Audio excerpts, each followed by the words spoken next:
Movie का starting होता है एक डेविड नाम के बंदे से, जो एक ड्रग डीलर को ड्रग देने जा रहा होता है। ड्रग देने के बाद उस आदमी को डेविड बोलता है कि उसको ये सब काम और करना नहीं है, वो ये सब काम छोड़ना चाहता है। तभी सामने वाला आदमी बोलता है कि अगर वो ये काम छोड़ देगा तो उसको अभी का पैसा नहीं मिलेगा, उसको ये पैसा मिलेगा तब जब वो सेकंड डिलीवरी करेगा। तभी डेविड बोलता है कि उसको पैसे की बहुत जरूरत है, लेकिन वो आदमी डेविड से झगड़ा करके वहां से जा रहा होता है। तभी डेविड उसे कार से वो पैसे वाला बैग लेके भागने लगता है, लेकिन फिर वो आदमी उसको भागते हुए पकड़ लेता है। दोनों में हाथापाई होती है और जब वो आदमी डेविड को मारने के लिए गन निकाल रहा होता है तभी उनको दिखता है कि वहां पर पुलिस आ रही है और तभी अचानक गलती से डेविड के हाथों से गोली चल जाती है, जिससे उस आदमी का मौत हो जाता है। और तभी वहां पर पुलिस आ जाती है और डेविड को दौड़ाने लगती है। भागते भागते डेविड शहर की तरफ भागने लगता है छुपने के लिए, और वो एक पुलिस स्टेशन के पास जाके रुकता है जो अभी तक बना नहीं था। दोस्तों, ये वही दिन होता है 3 अक्टूबर 2014, जिस दिन विजय सलगांवकर समीर देशमुख का लाश को दफनाने ले गया था। तब हम देखते हैं कि जब विजय लाश को दफना कर निकल रहा होता है तब उसको डेविड ने देखा होता है फावड़ा के साथ। फिर वहां से डेविड भाग के अपने घर चले जाता है और अपनी बीवी बच्चों के साथ जब घर छोड़ के भागने वाला होता है तभी वहां पर पुलिस आ जाती है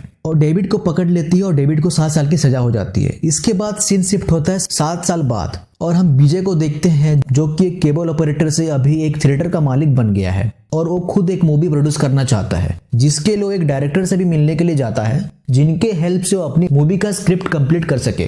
उसके बाद हम विजय की फैमिली को देखते हैं जो अभी एक अच्छी खासी जिंदगी जी रहे होते हैं, लेकिन 7 साल गुजरने के बाद भी ये लोग थोड़े थोड़े डरे हुए रहते थे समीर के केस को लेके, क्योंकि अभी भी पुलिस बहुत सी जगह पे खुदाई कर रही होती है बॉडी को ढूंढने के लिए। और कभी कभी विजय की बड़ी बेटी अंजू को दोहरे भी आते रहते थे, जैसे कि पुलिस को लाश मिल गई है, लेकिन विजय उनकी फैमिली को समझाता रहता है बीच बीच में। अगले सीन पर हम देखते हैं कि विजय के पड़ोस में शिव और जेनी नाम के 2 पति पत्नी रहते हैं अभी, और उसका पति अपनी बीवी पर डोमेस्टिक वायलेंस कर रहा होता है। एक दिन दोनों फिर से झगड़ रहे होते हैं, तभी नंदिनी उनको देखती है और बोलती है विजय को कि उनकी हेल्प करने के लिए। तभी विजय और नंदिनी वहां पे जाते हैं हेल्प करने के लिए। उसके बाद वो लोग जेनी को बोलते हैं कि पुलिस में कंप्लेंट कर दो, जिससे उसका पति डोमेस्टिक वायलेंस करना छोड़ देगा। दरअसल कुछ सालों पहले विजय अपने घर का कुछ जमीन बेच के उन पैसों से अपना थिएटर बनाया था और उस जमीन को ये लोग खरीद के रह रहे थे और कभी कभार जेनी आती रहती थी इनके घर नंदिनी से अपना दुख सुख बांटने। अगले सीन पर हम देखते हैं विजय एक चर्च के पास किसी को मिलने के लिए जाता है, जहां पर वो एक गरीब आदमी को बहुत दिनों से पैसे देकर हेल्प करते आ रहा है। उसके बाद एक दिन जब विजय अपने थिएटर में होता है तब उसको महेश देशमुख मिलने के लिए आते हैं, जो समीर देशमुख के पिता हैं। उनको देखकर विजय नर्वस हो जाता है कि फिर से क्यों आए हैं। महेश विजय को बोलते हैं कि कुछ दिनों पहले लंदन से आए हैं उनकी बीबी मीरा देशमुख के साथ उनके बेटे की बरसी के लिए, और वो विजय को रिक्वेस्ट करके बोलते हैं कि विजय उनको समीर के बॉडी के बारे में बता दे ताकि वो अपने बेटे का अस्थि विसर्जन कर सके, और वो किसी को भी नहीं बताएंगे इसके बारे में। विजय उनको बोलता है कि उसको कुछ भी नहीं पता उसके बारे में और कुछ भी हेल्प कर नहीं सकता। उसके बाद एक दिन अचानक विजय के घर में पुलिस आ जाती है और विजय के घर वाले पुलिस को आते हुए देख डर जाते हैं, लेकिन जब अंजू गेट खोलती है तो पता चलता है कि पुलिस उनके लिए नहीं बल्कि उनके पड़ोसी के लिए आई थी। दरअसल जेनी ने उसके पति शिव के खिलाफ कंप्लेंट कर दिया था और पुलिस को प्रूफ चाहिए था, इसलिए वो विजय और नंदिनी से पूछते हैं और शिव को एक वार्निंग देके चले जाते हैं। अगले सीन पर एंट्री होता है तरुण अहलावत की, जो अभी यहाँ के न्यू आईजी हैं और वो विजय सलगांवकर का केस रीओपन करना चाहते हैं और वो गायतोंडे को बुलाते हैं, क्योंकि गायतोंडे ही एक है जिसको उस केस के बारे में सब कुछ पता है, लेकिन वो 7 साल से सस्पेंड है। आईजी तरुण गायतोंडे को बोलते हैं कि वो फिर से केस रीओपन करना चाहते हैं। गायतोंडे बोलता है कि उसको पता है कि विजय ने ही सब कुछ किया है, लेकिन कुछ एविडेंस नहीं है उसके खिलाफ। तभी वहां पर मीरा देशमुख आते हैं, जो पहले यहाँ के आईजी थी। दरअसल मीरा देशमुख और आईजी तरुण दोस्त हैं और वो उनके एकेडमी मिले थे दोनों, और मीरा का ट्रांसफर होने के बाद वो आईजी तरुण के हेल्प से केस को रीओपन करना चाहती है, और उनको भी पता है कि विजय ने ही सब कुछ किया था, बट कुछ एविडेंस ना मिलने के कारण वो कुछ कर नहीं पाई थी। बट इस बार उनको एक लीड एविडेंस मिल गया था, और जब एविडेंस का बात आता है तो वो 2 पुलिस ऑफिसर को बुलाती हैं, और ये दोनों होते हैं शिव और जेनी। ये दोनों विजय के पड़ोसी नहीं बल्कि पुलिस थे, और 2 साल से वहां पहचान बदल कर रह रहे थे ताकि वो विजय की फैमिली पे नजर रख सके। और हाल ही में जेनी नंदिनी से बात करते टाइम पता चला है कि विजय ने अगले दिन बॉडी कहीं अलग जगह शिफ्ट कर दिया था, और वो रिकॉर्ड करके सबको सुनाती है, जिससे उनको पता चल जाता है कि विजय ने उसकी बॉडी अगले दिन यानी मर्डर के अगले दिन कहीं और दफनाया था। यानी 3 अक्टूबर को सुबह 5:30 बजे ये लोग पणजी के लिए निकले थे, तो 3 अक्टूबर की रात 1 बजे से लेकर सुबह 4 बजे तक के बीच उसने बॉडी को दफनाया होगा। तो ये लोग उनके आसपास के जगह में 45 किलोमीटर रेडियस में ढूंढना चालू कर देते हैं, और ये भी ऐलान कर देते हैं कि जो भी उनको विजय के बारे में इंफॉर्मेशन देगा उसको 5 लाख रुपए इनाम मिलेगा, जिससे शहर वालों को पता चल जाता है कि विजय का केस फिर से ओपन हो गया है। पूछताछ करते वक्त पुलिस विजय के पड़ोसी सालवी के पास आते हैं, जो 7 साल पहले पुलिस को ये बताया था कि वो येलो कार में विजय था कि नहीं, ये वो यकीन के साथ बोल नहीं सकता। लेकिन उस दिन वो बोलता है कि 3 अक्टूबर सुबह जब उसकी बीवी के लिए वो मेडिसिन लेने जा रहा था, उसने तब सुबह 4 बजे विजय को अपने घर की तरफ जाते हुए देखा था, लेकिन वो येलो कार में नहीं, एक जीप में था। तभी पुलिस वो रोड के आसपास का जगह का पता लगाती है और उनको लगता है कि पास में एक सेंट माइकल चर्च है, वहां की कब्रिस्तान में शायद विजय ने बॉडी को दफनाया होगा। और ये वही जगह होता है जहां पर विजय उस आदमी से मिलने गया था। अगले सीन पर हम देखते हैं डेविड अब जेल से छूट गया है और वो अपने घर जाता है। घर जाके देखता है उसकी बीवी और बच्चे ठीक से नहीं हैं। पैसों का प्रॉब्लम चल रहा है, तो डेविड अपने लिए काम खोजने लग जाता है। वो एक दिन मार्टिन का दुकान में भी काम ढूंढने के लिए गया था, जहाँ पर उससे विजय मिलता है। दरअसल डेविड ने विजय को उस दिन देखा तो जरूर था, लेकिन उसको ये पता नहीं था कि विजय वहां पर क्या कर रहा था, फावड़ा पकड़े हुए। अगले सीन पर हम देखते हैं कि विजय अभी शराब भी पीने लग गया है ज्यादा, उसके एक सिक्योरिटी गार्ड दोस्त के साथ, और वो देर रात तक घर भी नहीं आता था। उसके बाद हम देखते हैं विजय फिर से एक बार डायरेक्टर को मिलने जाता है, उनके आने वाले मूवी के ऊपर डिस्कस करने के लिए। विजय बोलता है कि उसने स्टोरी तो लिख लिया है, लेकिन उसको स्टोरी का एंडिंग अच्छा नहीं लग रहा है, तो उसका क्लाइमेक्स थोड़ा चेंज करेंगे। और विजय यह भी बोलता है कि उसने उस स्टोरी को एक बुक में पब्लिश भी कर दिया है, जिससे कोई भी इनकी मूवी का स्क्रिप्ट कॉपी ना कर पाए। उसके बाद हम डेविड को देखते हैं, जिसको एक काम मिल गया था और वो मार्टिन के दुकान पे रुका रहता है बस पकड़ने के लिए। तभी वहां पर कुछ लोगों को बात करते हुए सुनता है, जो भी पुलिस को विजय के बारे में इंफॉर्मेशन देगा, उसने बॉडी कहाँ छुपाई थी,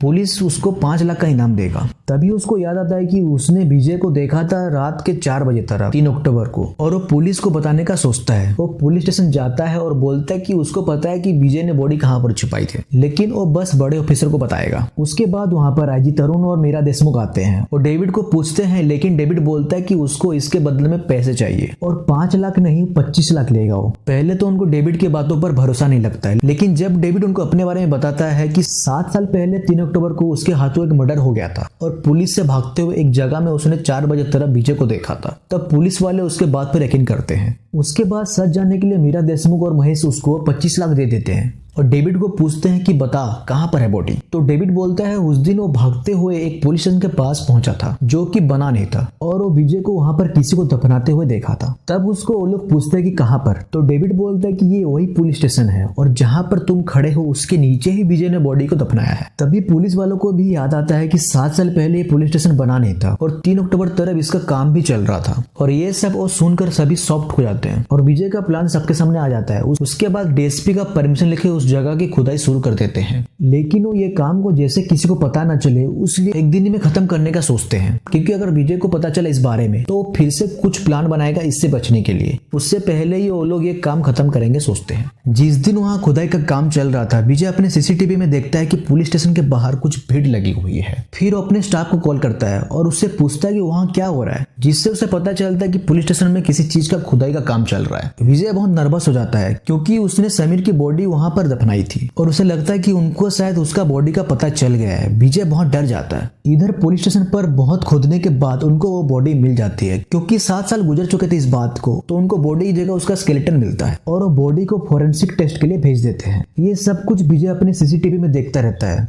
और जब वो बॉडी को ले जा रहे होते हैं फोरेंसिक टेस्ट के लिए, विजय ये देखकर बहुत डर जाता है क्योंकि उसका राज खुलने वाला था। और अगले दिन फोरेंसिक का रिपोर्ट आता है, जिससे उनको पता चलता है कि ये एक 15 से 20 साल का लड़का है और इसके सर पे चोट लगने के कारण मौत हुआ है, जिससे वो श्योर हो जाते हैं कि ये उन्हीं का बेटे का बॉडी है और वो डीएनए टेस्ट के लिए भेज देते हैं। बॉडी मिलने के बाद उनको कोर्ट से परमिशन मिल जाती है कि वो विजय की फैमिली से पूछताछ कर सके।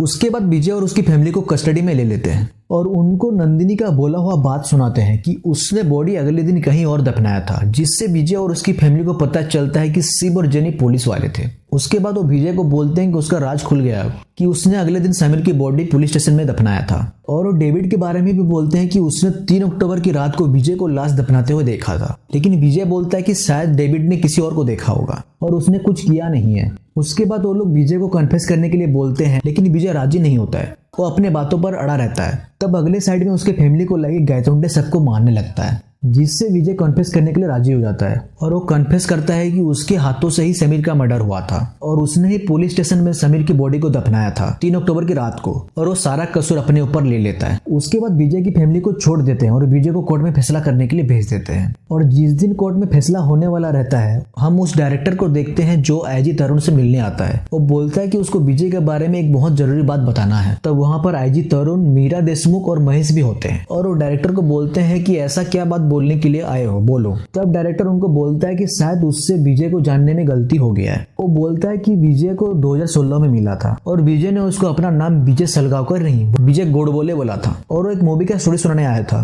वो खुद मूवी को प्रोड्यूस भी करेगा बोल रहा था। तब डायरेक्टर को उसका स्टोरी सुन के अच्छा लगा था और वो उस मूवी को बनाने के लिए राजी भी हो गए थे, लेकिन वो मूवी का क्लाइमैक्स अधूरा था। तो डायरेक्टर और विजय दोनों मिलकर उसका क्लाइमैक्स लिखेंगे सोचते हैं। और विजय ने उस स्टोरी का एक बुक भी पब्लिश कर दी थी क्योंकि उसको कॉपीराइट का डर था। और डायरेक्टर उन्हें बताता है कि वो बुक विजय के नाम से नहीं बल्कि उसके नाम से पब्लिश की गई थी। और वो फिर बुक का स्टोरी सुनाता है जो कि मूवी का स्टोरी नहीं बल्कि विजय का बायोपिक होता है। उन्होंने समीर के साथ जो भी किया और अभी तक ये केस में जो भी हुआ है वो सब विजय ने उसके स्टोरी में लिखा था। और तभी वहां पे गायतोंडे का कॉल आता है आईजी तरुण के पास। गायतोंडे बोलता है कि जब कोर्ट में विजय से पूछा जाता है कि उन्होंने उससे जोर जबरदस्ती कन्फेस कराया है तो विजय हाँ बोलता है और उसकी लॉयर बोलती है कि ये सब झूठा आरोप है। मीरा देशमुख हमेशा से विजय को ब्लेम करती आ रही है पर उनको कभी भी कुछ एविडेंस नहीं मिला। तब वो एक दृश्यम नाम का बुक से कहानी उठाकर विजय से ये सब जबरदस्ती कन्फेस कराए हैं और सारा कसूर विजय के ऊपर डाल दिए हैं जैसे कि वो बुक में है। दरअसल ये वही बुक है जो विजय ने पब्लिश कराया था डायरेक्टर के नाम से। इधर आईजी तरुण और मीरा ये सब सुन के शॉक हो जाते हैं और फिर डायरेक्टर उनको आगे बात बताता है कि विजय उनके पास स्टोरी कंप्लीट होने के बाद भी एक बार मिलने आया था और वो बोल रहा था कि उसको इसका क्लाइमैक्स पसंद नहीं आ रहा है। उसने डायरेक्टर को बोला था कि मान लो अगर पुलिस वालों को बॉडी मिल जाती है तो फिर वो क्या करेगा। तभी फिर से गायतोंडे का कॉल आता है और वो बताता है कि वो लोग केस हार गए हैं क्योंकि कोर्ट में जो डीएनए रिपोर्ट पेश किया गया था वो समीर देशमुख की बॉडी से मैच ही नहीं कर रहा और पुलिस वालों को जो बॉडी मिली थी वो किसी दूसरे का है।